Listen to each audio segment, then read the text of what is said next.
जय श्री बालाजी महाराज। श्री शिवाय नमस्तुभ्यम। ईश्वर की कृपा आप सब पर बनी रहे और घर में खूब खुशहाली और तरक्की का वास हो। आज बात करते हैं वट सावित्री व्रत के बारे में। अभी हाल ही में आने वाला वट सावित्री व्रत करवा चौथ के व्रत से कम महत्व नहीं रखता। सुहागन महिलाओं के लिए अपने सुहाग की लंबी उम्र, उन्नति, तरक्की और खुशियों के लिए ईश्वर से कामना करने, ईश्वर को मनाने, उन्हें रिझाने, उन्हें प्रार्थना करने का ये बहुत ही सुनहरा अवसर होता है, जिसे सुहागन महिलाएं बहुत जोर शोर, उत्साह, श्रद्धा और भावना के साथ मनाती हैं। इस दिन वट वृक्ष की पूजा का खास महत्व होता है। माना जाता है कि इस वृक्ष की पूजा के बिना व्रत पूर्ण नहीं होता। धार्मिक मान्यताओं के अनुसार वट वृक्ष ब्रह्मा, विष्णु और महेश तीनों देवताओं का वास केंद्र है। यानी वट वृक्ष में ब्रह्मा, विष्णु और महेश का वास माना जाता है। तो इनकी पूजा अर्चना करके इनका आशीर्वाद बहुत अच्छे से हमें प्राप्त हो जाता है। यह उपवास ज्येष्ठ मास की कृष्ण पक्ष की अमावस्या को रखा जाता है। आइए कथा सुनने से पहले हम जानते हैं कि क्या कुछ खास बातों का ध्यान रखना चाहिए हमें इस वट सावित्री व्रत के दौरान, और साथ ही किस प्रकार पूजा अर्चना करनी चाहिए। आप वट वृक्ष के नीचे सावित्री और सत्यवान की प्रतिमा स्थापित कर सकते हैं। अगर प्रतिमा नहीं मिल पाती है तो बस भाव ही बहुत है। इस दौरान बरगद के वृक्ष की जड़ में जल अर्पित करें। फिर आप पुष्प, अक्षत, फूल, भीगा चना, गुड़ और मिठाई चढ़ाएं। बाद में वृक्ष की 7 परिक्रमा करते हुए आप इस पर कच्चा सूत या कलावा लपेटें और साथ में फिर सभी सुहागिन महिलाओं के साथ बैठकर कथा सुने। सबसे जरूरी है वो भाव, ईश्वर के सामने वो पूजा अर्चना और मन में ईश्वर के प्रति वही भाव जो सावित्री के रहे होंगे अपने पति के लिए।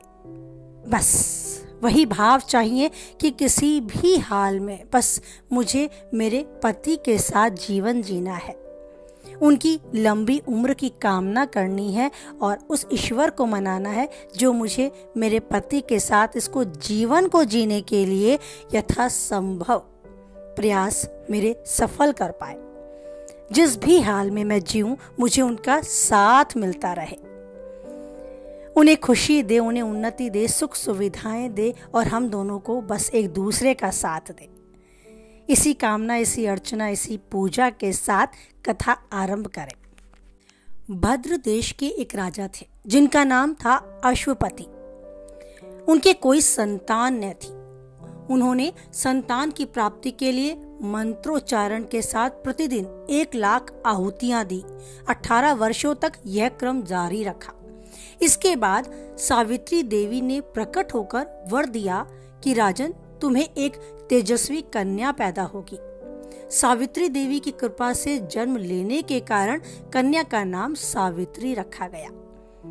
कन्या बड़े होकर बेहद रूपवान हुई। योग्य वर न मिलने की वजह से सावित्री के पिता बहुत दुखी रहने लगे।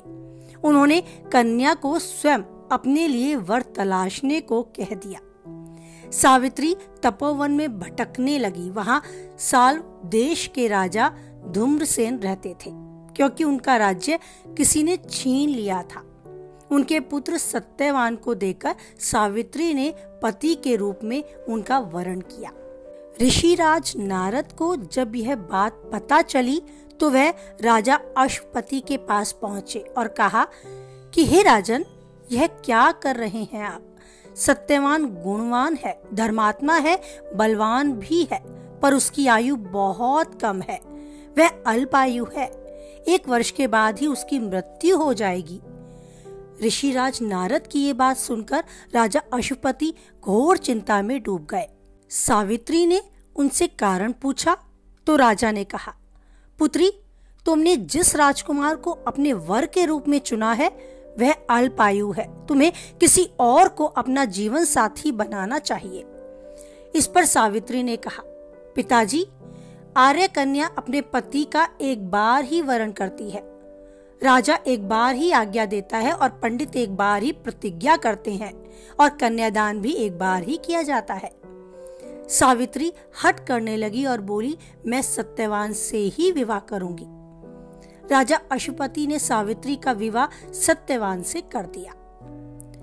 सावित्री अपने ससुराल पहुंचते ही सास ससुर की सेवा में लग गई। समय बीतता चला गया। नारद मुनि ने सावित्री को पहले ही सत्यवान की मृत्यु के दिन के बारे में बता दिया था। वह दिन जैसे जैसे करीब आने लगा, सावित्री अधीर होने लगी। उन्होंने 3 दिन पहले ही उपवास शुरू कर दिया। नारद मुनि द्वारा कथित निश्चित तिथि पर पितरों का पूजन किया। हर दिन की तरह सत्यवान उस दिन भी लकड़ी काटने जंगल में चले गए। साथ में सावित्री भी गई। जंगल में पहुंचकर सत्यवान लकड़ी काटने के लिए एक पेड़ पर चढ़ गए। तभी उसके सिर में तेज दर्द होने लगा। दर्द से व्याकुल सत्यवान पेड़ से नीचे उतर गए। सावित्री अपना भविष्य समझ गई। सत्यवान के सिर को गोद में रखकर सावित्री सत्यवान का सिर सहलाने लगी। तभी वहां यमराज आते दिखे। यमराज अपने साथ सत्यवान को ले जाने लगे। सावित्री भी उनके पीछे पीछे चल पड़ी। यमराज ने सावित्री को समझाने की बहुत कोशिश करी कि यही विधि का विधान है, लेकिन सावित्री नहीं मानी। सावित्री की निष्ठा और पति परायणता देखकर यमराज ने सावित्री को कहा, हे देवी, तुम धन्य हो, तुम मुझसे कोई वरदान मांग लो। सावित्री ने कहा कि मेरे सास ससुर वनवासी और अंधे हैं, आप उन्हें दिव्य ज्योति प्रदान करें। और यमराज ने ऐसा ही किया। अब जाओ, लौट जाओ, ऐसा कहकर यमराज बोले। लेकिन सावित्री अपने पति सत्यवान के पीछे पीछे चलती रही।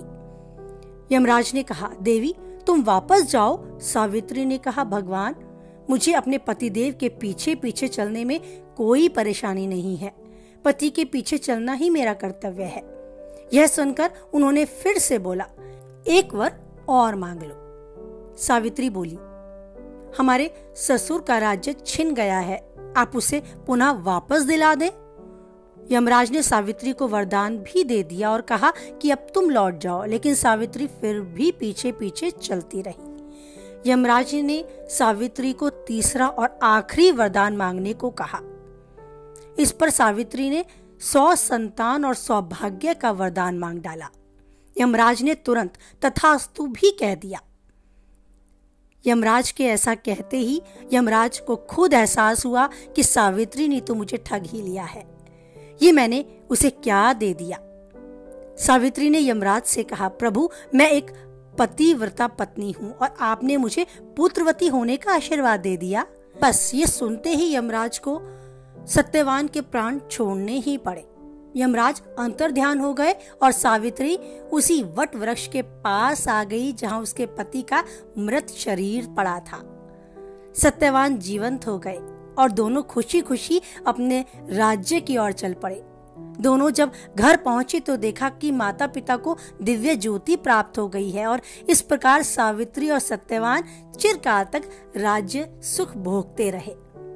अतः पतिव्रता सावित्री के अनुरूप ही प्रथम अपने सास ससुर का उचित पूजन करें और उसके बाद विधि विधान के अनुसार कथा करें, पूजन करें, भावनाओं के साथ इस उपवास को करें। वट सावित्री व्रत करने वाले को, कथा सुनने वाले उपासक को वैवाहिक जीवन में सभी सुख सुविधाएं प्राप्त होती हैं। अपने जीवन साथी के साथ सुकून के पल और खुशी भरा जीवन प्राप्त होता है।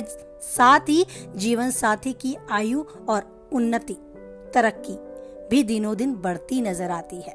किसी प्रकार का कोई संकट उस पर नहीं आता। अगर आता भी है तो अपने पतिव्रता तब से जब से वह पत्नी, वह स्त्री सभी दुखों पर विजय प्राप्त कर लेती है।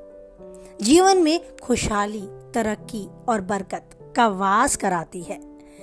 कहा भी गया है, अगर जीवन में सुकून है तो सब कुछ है। तो ईश्वर इस कथा को सुनने वाले, कहने वाले और हर कोने में जहां तक ये आवाज जाती है वहां तक सुहागन महिलाओं के यश, तप को यूं ही बढ़ाता रहे, उन्हें वो आशीर्वाद देता रहे जिसके बलबूते पर, जिसके होते वो अपने जीवन में कभी झुकना ना सीखे, कभी दुख उन्हें छू भी ना पाए।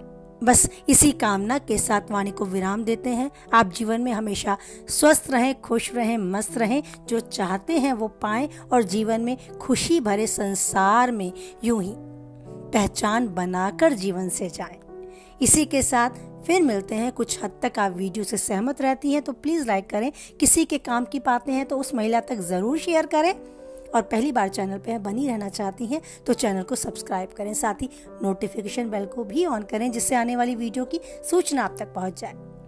और बस यूं ही जय अम्बे गौरी, जय श्यामा गौरी और जय गणेश देवता का स्मरण करते हुए जीवन के हर सुख को भोगें और बोले हमारे साथ जय बालाजी महाराज, जय माता दी।